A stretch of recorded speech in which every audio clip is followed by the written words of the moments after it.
histoire d'en dire plus.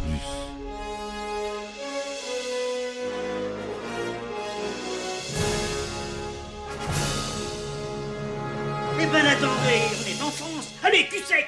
Hop.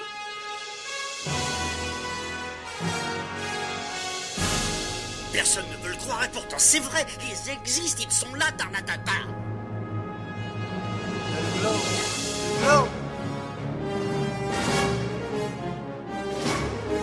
Il faut qu'on pète.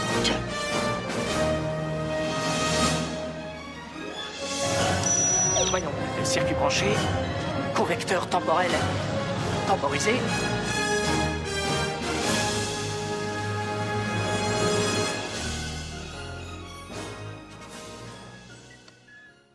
Good morning Vietnam. Eh non, c'est pas un test micro, c'est du rock'n'roll. C'est l'heure du rock. Bonjour, bienvenue sur Histoire d'en dire plus.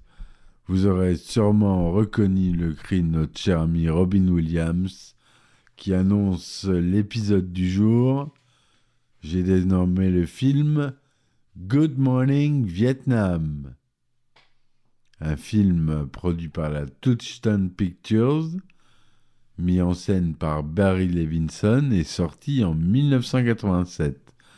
C'est une comédie dramatique avec pour fond la guerre du Vietnam. Donc, le film met en scène Robin Williams dans le rôle d'un animateur de radio, en partie inspiré de la vie d'Adrian Cranauer, un véritable vétéran du Vietnam.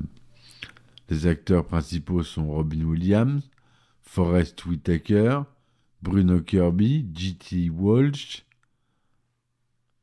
Le synopsis du film.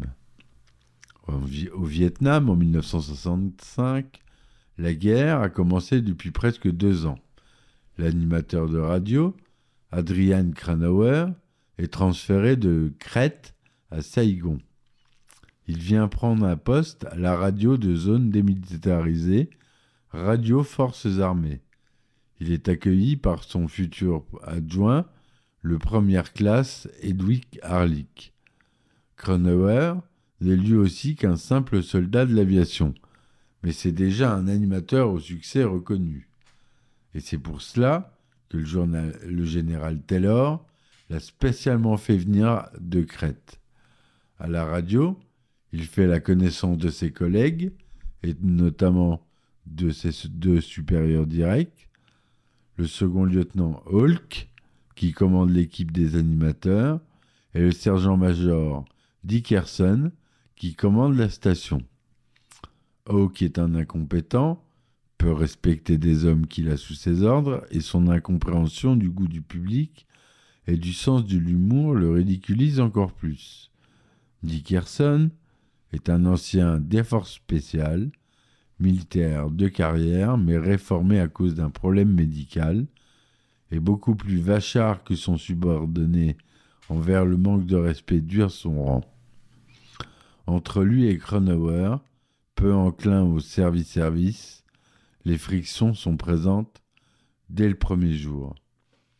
Cranauer, Robin Williams, se montre à la hauteur de sa réputation, faisant des imitations de vedettes connues, jouant des calembours ou interprétant différents personnages loufoques et passant de la musique non recommandée.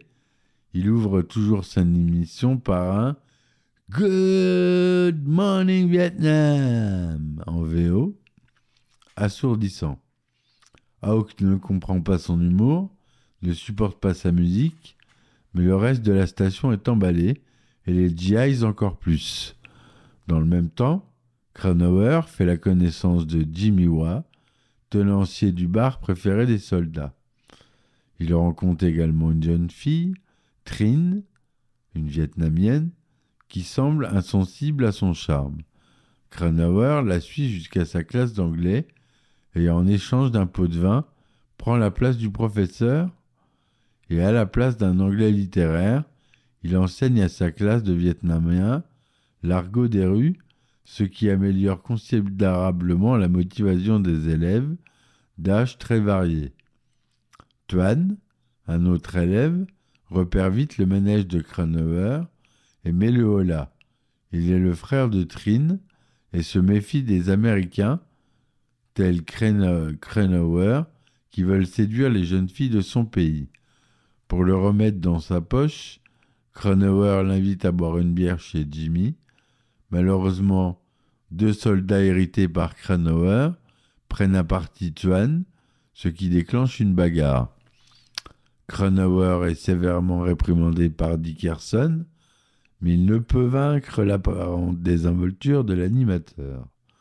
Quant à Hawk, il ne supporte plus la façon de Cronauer d'annoncer les nouvelles et la météo, faisant des blagues et des calembours qui ne lui plaisent pas du tout. Bien qu'Adrian ne lise que ce que lui est permis de révéler, ses interventions irrévérencieuses froissent les sensibilités du lieutenant. Mais le public est conquis et les appels d'encouragement à la station se multiplient. Cronauer commence à jouer avec la ligne jaune en inventant des nouvelles fabriquées de toutes pièces, puis en ridiculisant une intervention de vice-président Nixon, en trafiquant la bande-son de son discours.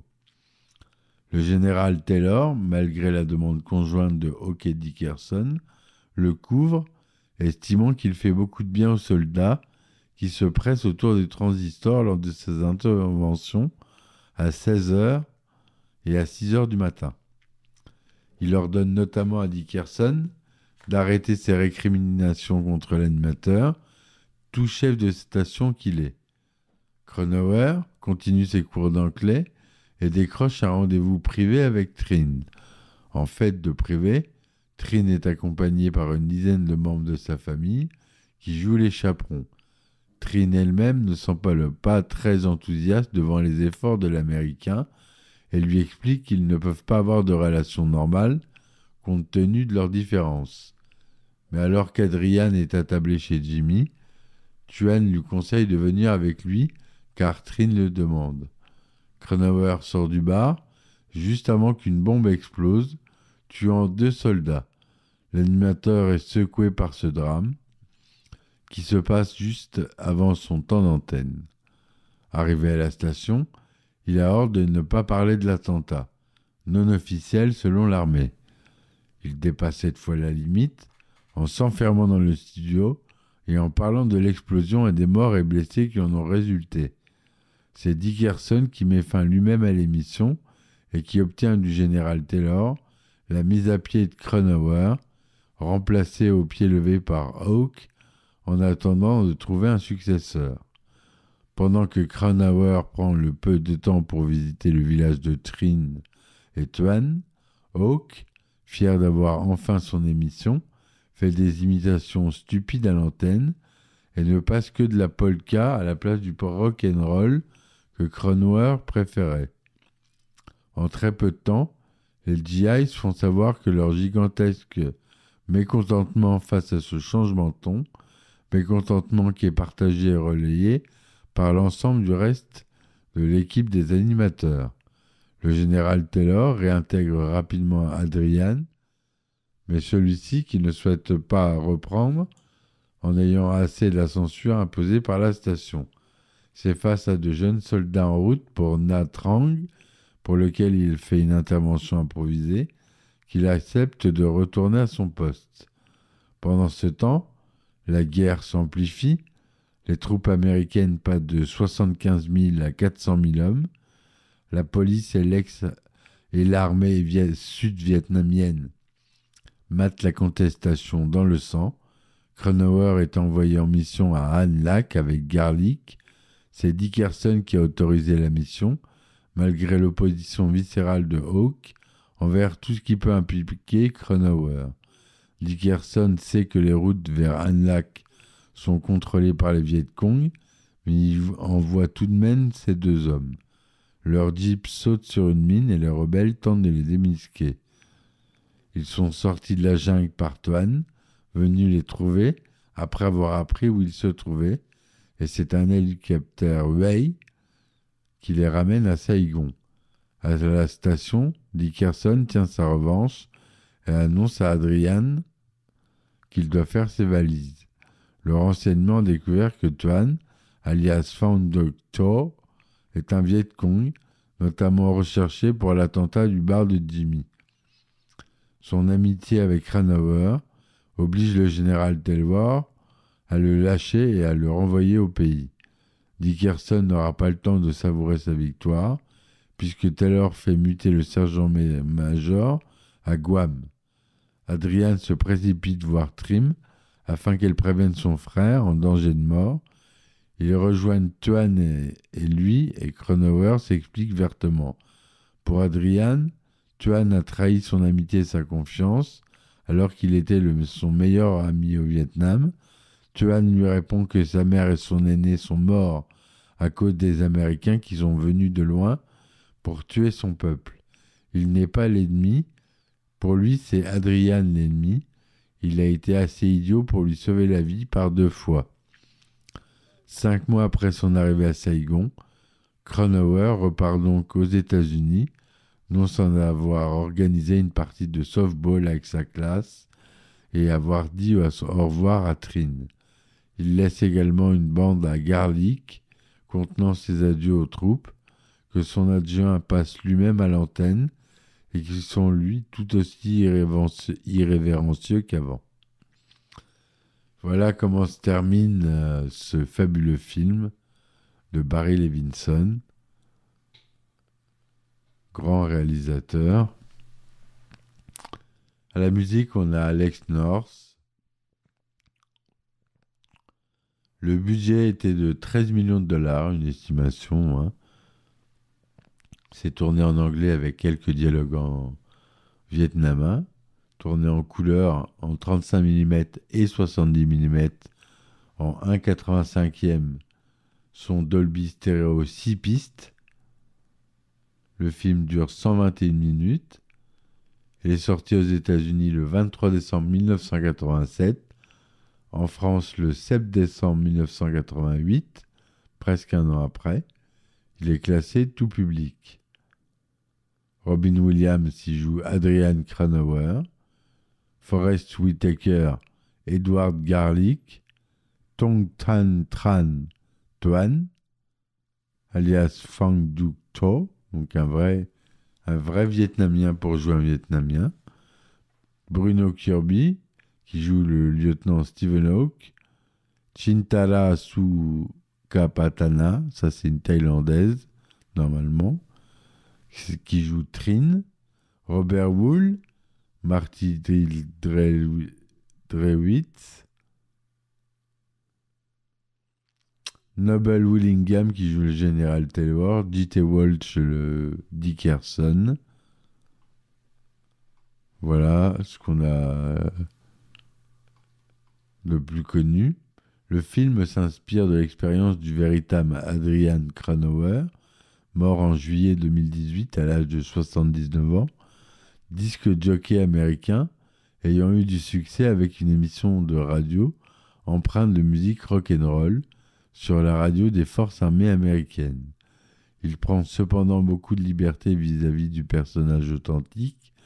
Ainsi, Cranauer n'a jamais eu un jeune terroriste vietcong comme ami. Il n'est jamais monté dans une jeep qui a sauté sur une mine et ne s'est jamais perdu dans la jungle. En revanche, il a bel et bien donné des cours d'anglais, mais pas dans le but de séduire une jolie vietnamienne. Enfin, il n'a pas poussé son potentiel comique jusqu'à l'irrévérence, au point d'être expulsé de l'armée. En réalité, il a bien terminé sa carrière avec tous les honneurs. Le tournage du film a principalement eu lieu à Bangkok, avec la population locale, puis lors de la dernière semaine de tournage, à Phuket en Thaïlande, pour les scènes dans la sortie de la jungle tropicale et le village vietnamien. L'équipe a été obligée de fermer plusieurs routes, le temps de filmer les plans de circulation dans la ville. En effet, au Vietnam, la circulation s'effectue à droite, alors qu'elle est à gauche en Thaïlande. Ainsi, les voies ont dû être inversées. Voilà, je vous dis merci de m'avoir écouté et à très vite. Ciao, ciao. histoire d'en dire plus.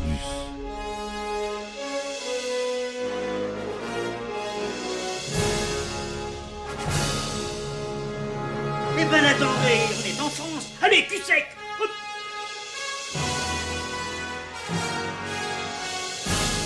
Personne ne veut le croire et pourtant c'est vrai, ils existent, ils sont là, Tarnatata.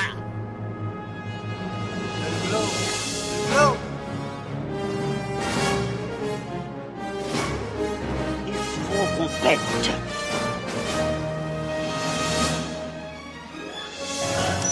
Voyons, circuit branché, convecteur temporel temporisé,